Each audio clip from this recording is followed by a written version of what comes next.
폐라든지 이런데 이제 물이 차서 좀 사망할 수 있어요. 그래서 기본적으로는 그래도 한 1시간 정도마다 어떤 호흡의 수라든지 상태 같은 것들을 봐서 그럴 이유가 없는데, 물론 강아지나 고양이가 너무 긴장하거나 하면은 좀 호흡이 헉헉거릴 수 있는데, 굉장히 안정된 그런 상태이고 그럴 이유가 없는데 막 심하게 헐떡인다든지 과호흡을 보이게 되면은 반드시 수의사에게 보고를 해주라고 했죠. 그리고 이런 것들도 이제 어떤 수량이 이거 액이 얼마큼 들어간지, 1시간 동안 얼마큼 들어간지, 자 들어갔으면은 이게 뭐 제대로 그 어떤 다 들어갔는지, 아까 말씀드렸듯이 적거나 그러지 않았는지, 그리고 이런 것들 열려있고 닫혀있고 이런 것들 이제 이런 전자식으로 돼 있는 게 아니면은 그런 것들 체크를 해줘야 된다 그랬죠. 배뇨 여부도 굉장히 중요하다 그랬죠. 수액이 많이 들어가는데 배뇨를 하지 않으면은 뭐 신장에 문제가 있다든지 어쨌든 어떤 이상이 있어서 그럴 수 있는 거잖아요. 방광이라든지. 그래서 배뇨를 하고 있는지 여부를 체크를 해줘야 됩니다. 그래서 만약에 얘가 굉장히 오랫동안 수액을 맞고 있는데도 배뇨를 안 한다. 그렇게 되면 수의사에게 이야기를 해주고, 그럼 수의사는 보통 초음파를 한번 보고, 만약에 방광이 굉장히 거의 커져 있다든지 좀 급하게 배뇨가 이제 필요한 상황이라고 하면은 거기서 이제 배뇨를 이제 시키는 거죠. 뭐 얘가 이제 외부로 나가야 되는 애면은 외부로 나가서 좀 걷게 하든지, 아니면은 뭐 필요에 따라서 뭐 초음파 같은 것들을 보면서 이제 소변을 빼든지, 아니면 카테터를 연결시키든지 그런 것들을 이제 해야 되는 거죠. 자, 이게 이제 진료 기록지라고 보시면 되고, 그래서 보통 형광펜으로 한 거에 대해서 체크를 하는 형태로 진료 기록을 한다 그랬죠. 그래서 해야 되는 것들은 일반적으로 주사나 약물, 그리고 어떤 마사지, 그 다음에 그런 것들을 이제 해야 된다 그랬고, 그 다음에 치료 투약에 있어서 자, 중요한 거는 일단은 어떤 약을 우리가 주려는 약이 맞는지, 이거는 여러분들이 이제 의약품 시간에 배울 텐데, 이거 뭐 7R, 6R 이런 개념이 있어요. 뭐냐면은 일단은 우리가 주려는 약이 맞나, 용량이 맞나, 그 다음에 투여 경로가 맞나, 그런 것들에 대해서, 그리고 이 환자가 맞나, 뭐 이런 것들에 대해서 확인을 하는 절차입니다. 무슨 얘기냐면은 우리가 주려는 이 약이 아니고 엉뚱한 약을 주면 안 되죠. 첫 번째로. 그 다음에 용량이 안 맞아도 안 되죠. 가령 내가 용량을 10배짜리를 줬다. 자, 약이라는 거는 항상 용량에 따라서 독이 될 수도 있고 약이 될 수도 있어요. 그래서 약은 우리가 치료개수라는 게 있습니다. 치료개수라는 거는 약물의 어떤 안전성이라고 보시면 되는데, 이 치료개수가 이제 높을수록 안전한 약이에요. 치료개수가 높은 애들은 일반 용량의 뭐 10배, 20배를 줘도 죽거나 그러진 않습니다. 근데 치료개수가 낮은 약물 같은 경우에는 줘야 되는 용량보다 조금 올라가면은 크게 부작용이 있거나 후유증이 있거나 사망하는 경우도 있어요. 그래서 떤 용량 같은 것들, 농도 계산하는 것들, 그런 것도 굉장히 중요하고, 투여 경로도 굉장히 중요합니다. 그래서 이제 뭐 잘못 투여를 하게 되면 당연히 어떤 부작용이 있을 수도 있고, 조직에 대해서 어떤 독성이 있을 수도 있고, 어떤 경우에는 부작용은 없지만 약 자체가 아무런 효과가 없을 수도 있어요. 그래서 그 투여 경로에 따라서 약을 넣는 게 조금 다르고, 그리고 이 환자가 아니라 다른 엉뚱한 환자에게 또 놓거나 그러면 안 되죠. 그래서 그런 것들을 이제 제대로 지켜줘야 되고, 또 부작용 문제가 아니더라도 어떤 약물이 항상 효과를 발휘하기 위해서는 일정한 농도로 약물의 농도가 체내에서 혈액 내에서 유지되는 것들이 굉장히 좋은데, 그렇게 하려면은 약을 거기에 처방된 간격대로 먹여야 됩니다. 그래서 8시간마다 약물 농도가 떨어지는 거는 8시간마다 먹여야 되고, 12시간마다 떨어지는 건 이제 하루에 2번 12시간마다 먹여야 되는 거고, 하루에 한 번씩 먹여야 되는 건 하루에 한 번 먹여야 되는 거죠. 간격 같은 것들도 잘 지켜줘야 되고. 자, 그리고 말씀드렸듯이 수액도 굉장히 중요하다 그랬죠. 너무 적게 주면은 어떤 탈수 같은 게 유발되고 그런 문제 같은 것들이 생길 수가 있고, 뭐 너무 실수로라도 너무 많이 주게 되면은 과수화가 생길 수 있다 그랬죠. 그죠?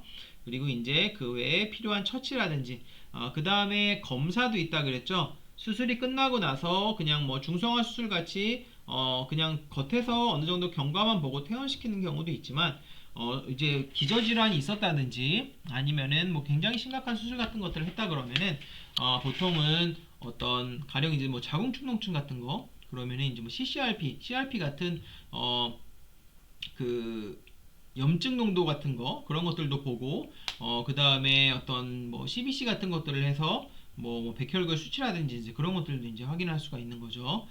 그리고 어떤 뭐 장기의 이상을 보기 위해서 이제 혈액화학 검사, 혈청화학 검사 같은 것도 이제 하는 거죠. 그래서 간단한 수술은 그렇지 않지만 이제 어떤 좀 조금 그거보다 더 심각한 수술의 경우에는 일반적으로 검사를 하게 됩니다. 그래서 검사 간격은 하루에 2번 할 수도 있고 이틀에 1번 할 수도 있고 하루에 1번 할 수도 있는데 보통은 하루에 1번 하죠. 하루에 1번 하든 2번을 하든 그 검사 결과를 보려는 거는 어떤 추세를 보는 거예요. 수술을 한 후에 얘가 회복이 되고 있는지 아니면 악화되고 있는지. 만약에 악화되고 있다고 하면 수의사 입장에서는 얘는 예후가 좋지 않다라고 말할 수 있는 거죠. 그런데 이제 회복되고 있으면은 얘는 점점 회복되고 있고 수치가 어느 정도 올라가면은 퇴원시켜야겠다라는 판단을 할 수가 있는 거겠죠. 자, 이제 식이라든지 음수라든지 활동성 같은 부분도 굉장히 중요하다고 보시면 되고, 자, 식이 같은 경우는 자발식욕이 있는지, 그래서 자발식욕을 하면 좋지만 그게 안 되면 핸드피딩을 하거나 뭐 아니면 억지로 이제 주사기로 해서 좀 먹이는 경우 같은 경우도 있고, 어떤 경우에는 관을 연결시키는 경우도 있죠. 그래서 어쨌든 어떤 식이 굉장히 중요하고, 처방식을 먹였는지 그 십식을 먹었는지 건식을 먹였는지 이런 것들도 중요하고, 그 다음에 이제 음수량 같은 것도 정확하게 계산을 해야 되고, 그 다음에 어떤 활동성, 기력이 있는지, 그런 사실 어떻게 보면 되게 주관적인 영역이지만 그런 것들도 기록을 해야 되는 거죠. 그래서 얘가 뭐 활동성이 좋다부터 시작해서 아니면 디프레스드, 너무 좀 처져 있다, 아니면 코마 상태, 완전 코마 상태로 완전 뻗어 있다, 이런 것들도 이제 나눠서 할 수가 있고, 그 다음 이제 배변 있는지, 배뇨 있는지, 그리고 배변이 있다면은 변의 상태가 설사인지 아니면 뭐 토끼똥처럼 변비처럼 나오는지 그런 것들도 해야 되고, 구토나 설사 같은 것들이 있으면은 마찬가지로 수의사에게 알려줘서 적당한 처방을 받을 수 있도록 해야 되는 거죠. 자, 이제 필요에 따라서 소변을 본다든지 아니면 좀 지저분하게 돼 있어서 옆 케이지에 옮겨서 청소를 해야 되는 경우에는 옆에 이제 케이지에 옮겨서 그 동안에 이제 청소를 하게 되고, 수액줄의 길이에 유의해야 된다 그랬죠. 그래서 못 모르고 하다가 이제 꼬이거나 끊기거나 확 빠져갖고 다치는 경우가 생길 수도 있고, 패드 밑에 어떤 구토라든지 배설물 같은 것들이 있는지도 확인을 해보고, 퇴원을 하고 나서는 소독약을 이용해서 철저하게 소독하는 것들이 필요하다고 말씀을 드렸습니다. 자, 이제 퇴원 절차에 대해서 말씀을 드렸을 때, 그래서 맡겨둔 물건이 있는지도 한번 확인을 해봐야 되고, 자, 중요한 것 중에 하나는 약이죠. 일반적으로 뭐 가져갈 약이 있는지 확인이라고 써놨지만 수술을 하고 나면은 거의 100% 약이 있습니다. 대부분은 이제 항생제예요. 항생제는 보통 하루 이틀 먹지 않고 그래도 한 일주일에서 열흘 정도 먹어야지 어느 정도 효과가 있기 때문에 어떤 이제 어쨌든 여기 이제 한번 열었으니까 감염에 굉장히 취약한 상태잖아요. 그래서 이제 보통 한 5일에서 일주일 정도는 항생제를 처방을 해주죠. 그 다음 이제 진통제도 같이 주고, 진통제 같은 경우는 뭐 하루에 한 번씩 먹이거나 뭐 이런 식으로 간격을 주기도 하지만 여러분이 이제 약 할 때 이제 좀 배울 수도 있겠지만 PRN이라고 해서 필요할 때마다 처방하세요 하는 경우도 있어요. 진정제라든지 진통제는 이제 그런 식으로 처방을 하기도 하고, 그래서 말씀드렸듯이 면회 때도 굉장히 중요하지만 특히 퇴원할 때 몸에 피라든지 배설물이 묻어있는지 반드시 확인을 해야 됩니다. 그래서 이런 것들이 되지 않았을 때는 가장 흔한 컴플레인의 요인이 될 수 있고, 아무리 수술을 잘했다고 하더라도 아무리 건강하게 이제 했다고 하더라도 강아지가 이제 몸에 이것저것 잔뜩 묻어 있으면은 그거는 어떤 컴플레인의 대상이 될 수 있는 거죠. 다음 예약이라든지 검사 같은 것들에 대해서 반드시 설명을 드려야 되고, 그 다음에 이제 수납과 결제를 해서 보호자를 돌려보내게 됩니다.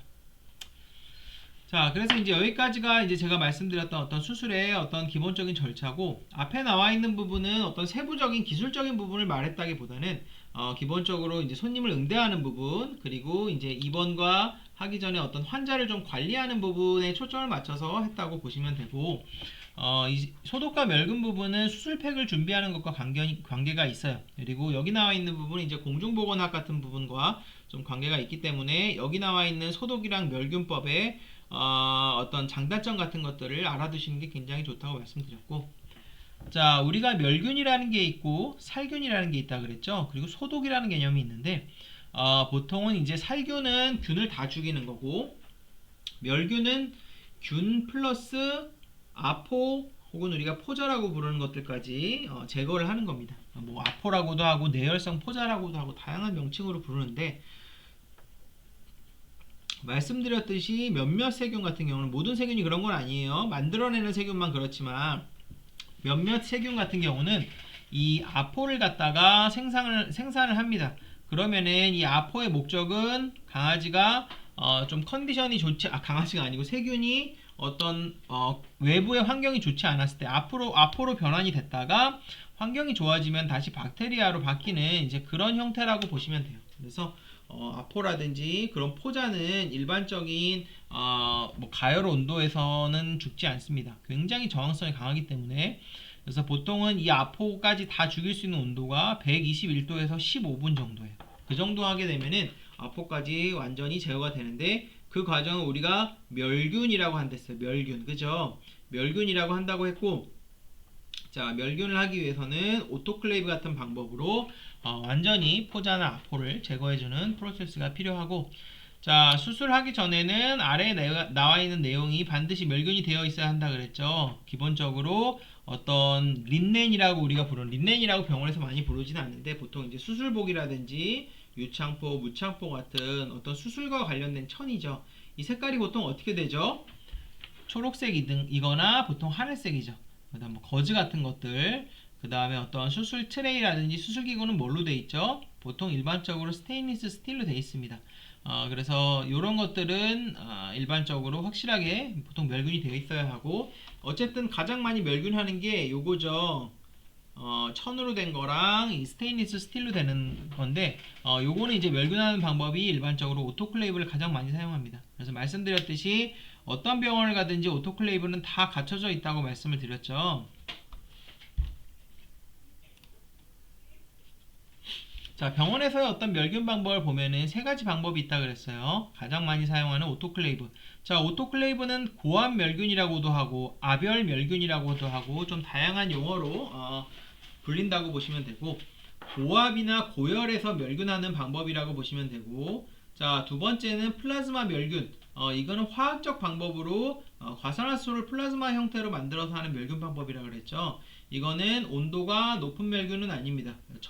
완전 저온이나 이런 건 아니지만 어쨌든 오토클레이브에 비해서는 굉장히 낮죠.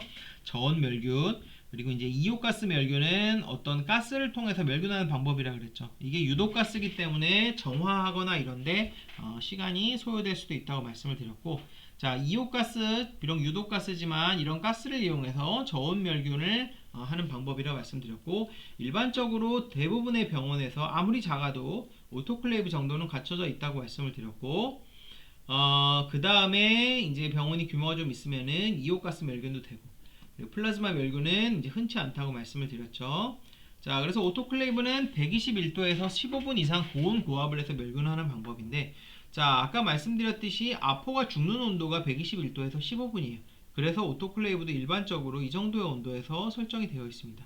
자, 물이 끓는 온도가 100도죠. 100도보다 훨씬 높은 상태까지 높은 압력을 줘서 끌어올린 후에 거기서 나오는 증기 같은 것으로 멸균을 해주는 시스템 같이 그렇게 보시면 돼요. 자, 고온 고압이기 때문에 안전에 항상 유의를 해야 된다고 말씀을 드렸어요. 그래서 온도가 높고 압력이 높으면은 안전상에 항상 문제가 생길 수 있죠. 그래서 화재 위험도 있고, 또 여러분들이 압력밥솥 할 때도 조심해서 다뤄야 되잖아요. 갑자기 연다든지 압력이 제대로 빠지지 않았는데 뚜껑이 오픈이 되면 폭발하게 되는 거죠. 오토클레이브도 마찬가지입니다. 그리고 폭발하지 않더라도 여러분들이 화상을 입거나 아니면 물리적으로 부딪힐 수 있는 경우도 있기 때문에 조심해야 되는 거죠. 자, 기본적으로 물이 적으면 탄다고 했죠. 그래서 물의 양이 충분한지 수시로 확인을 해줘야 되고, 하기 직전에 반드시 물의 양이 충분한지 어느 정도 확인을 해줘야 되고, 물이 적어서 타버리게 되면 화재 위험이 있는 거죠. 그리고 문을 꽉 닫아야 됩니다. 안 그러면은 이게 온도라든지 압력이 전혀 올라가질 않아요. 이렇게 돌리게 돼 있든지 아니면 이렇게 딱 걸게 돼 있어요. 그래서 좀 그냥 문을 여닫고 이런 식으로 간단하게 되어 있는 게 아니고 뭔가 딱 걸어가지고 문을 확실히 밀봉을 할 수 있는 시스템으로 되어 있습니다. 그래서 문을 꽉 닫아야지 되고, 고압으로 인해서 압력이 안 올라가는 경우가 생길 수 있기 때문에 문을 닫아야 되고, 자, 끝난 후에는 압력을 충분히 빼줘야 된다 그랬죠. 그래서 이렇게 돌리는 애들도 있고 이렇게 빼야 되는 애들도 있는데, 자, 그냥 이렇게 돌리다 보면 픽 하면서 삐 하는 소리가 나면서 압력이 밖으로 이 틈으로 확 하고 나오게 돼요. 이제 위험할 수도 있는 거죠. 그래서 항상 게이지라든지 모니터가 있다 그랬죠. 끝나고 나서 압력이라든지 온도가 어느 정도 빠지고 나서 열어야지 이제 화상이라든지 아니면 충돌의 위험에서 좀 안전할 수가 있는 거죠. 만약에 이제 그런 이제 모니터 같은 거 내가 이제 볼 여력이 없다. 그럼 일반적으로 그냥 끝나고 나서 그래도 한 1시간에서 1시간 반 정도는 끝나고 열어야지 안전하다고 보시면 됩니다. 끝나고 바로 열면 항상 다칠 수 있어요. 자, 그래서 100도씨 이상 121도의 온도 15분 정도, 15파운드 psi 정도의 압력이고, 자, 15에서 20분 사이 정도의 멸균 시간은 15분이죠. 이거 뭐 30분으로 설정 지금 돼 있는데 이렇게 할 필요 전혀 없어요. 그냥 15분만 설정을 하면 되고, 자, 중요한 거는 121도가 시작되고 나서부터 15분이기 때문에 121도가 올라가려면 온도가 이제 좀 상승해야 되는 어떤 시간이 좀 걸리죠. 그래서 실질적으로 오토클레이브가 돌아가는데 1시간 정도 걸립니다. 끝나고 나서 1시간 정도 기다려요. 식을 때까지. 그럼 총 2시간 정도가 보통 걸린다고 보시면 돼요. 멸균 가는 대상은 열이나 증기, 압력이나 습기에 손상을 받지 않는 의료기구. 자, 일반적으로 간단하게 말씀드리면 천이라든지 아니면은 그 스테인리스 스틸 같이 일반적으로 수술용으로 많이 사용하는 애들은 다 된다고 보시면 돼요. 근데 안 되는 게 뭐냐면은 플라스틱류입니다. 플라스틱. 그래서 이제 리가슈어 핸드피스라든지 이런 것들. 그 다음에 이제 너무 예리하거나 좀 부식되기 쉬운 재질 같은 경우는 물론 스텐은 부식이 잘 되지 않지만 그래도 이렇게 높은 열과 압력을 가하는 것은 피하는 것이 좋고, 물기에 닿으면 이거는 물이랑 증기로 하는 거기 때문에 물기에 닿아서 용해되는 물품을 쓰면 안 되죠. 수증기가 통과하지 못하는 어떤 기름칠 같은 게 돼 있는 것들은 크게 의미가 없습니다. 자, 주의사항을 그때 몇 가지 말씀드릴 때 첫 번째로 안에 좀 공간이 있어야 된다 그랬죠. 앞에서도 몇 가지 얘기했지만 좀 추가하자면은 안에 좀 공간이 있어야 된다 그랬어요. 너무 빽빽하게 하게 되면은 유리 재질로 된 거는 이렇게 어쨌든 자기들끼리도 눈에 보이지 않지만 팽창했다 수축했다 하는데 어쨌든 공간이 너무 없으면은 손상될 가능성이 있다고 말씀드렸고, 그리고 기구가 어느 정도 냉각이 됐을 때 이게 보통 1시간에서 1시간 반 정도 걸려요. 꺼내야 되고, 젖은 팩이 발생하지 않도록 제조사의 지침에 따라 건조 시간을 준수한다. 하고 나서 바로 쓰면은 바로 쓸 수 있기는 있어요. 그런데 건조를 하고 나서 쓰는 게 훨씬 더 좋고 안전하죠.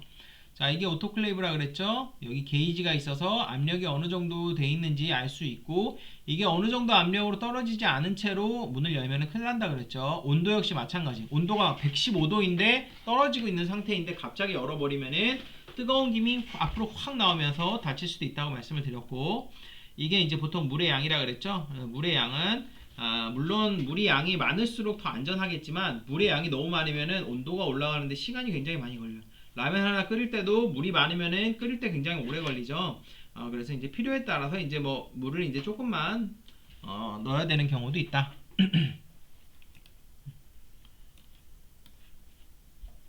자, 이제 이온가스 이제 멸균, 이온가스 멸균 같은 경우는 유독가스로 하는 멸균 방법이라 그랬죠. 그래서 첫 번째로 가스가 유독성이 있다고 말씀을 드렸어요. 그래서 기본적으로는 환기를 할 때 굉장히 이제 충분한 주의를 기울여야 된다. 그리고 전용팩에 넣고 가스를 넣고 실온에 방치해서 멸균을 하게 된다. 그래서 이걸 넣는 전용팩 같은 게 있어요. 그래서 전용팩이나 아니면 봉지 같은 게 있어서 거기다 포장을 한 다음에 이제 넣는 형태라고 보시면 됩니다. 물품이 건조된 상태에서 멸균이 가능하고 습기가 있으면 안 된다. 그리고 보통 많이 사용하는 거는 아까 오토클레이브를 했을 때 안 되는 것들, 플라스틱 재질 같은 것들을 많이 사용을 하고, 리가슈어 핸드피스나 아니면 우리가 아까 제가 말씀드린 ET 튜브라고 있잖아요. 마취할 때 ET 튜브의 재질이 약간 그 고무 같은 거고 열을 가하면은 손상이 되는 그런 재질이에요. 그래서 ET 튜브는 일반적으로 사실은 그 멸균을 할 필요는 없습니다. 멸균을 할 필요는 없고 보통은 물에 씻어가지고 그냥 이렇게 털어갖고 말리는데 어떤 병원은 이걸 멸균을 해요. 그래서 이온가스를 통해서 멸균해서 이제 사용을 하기도 합니다.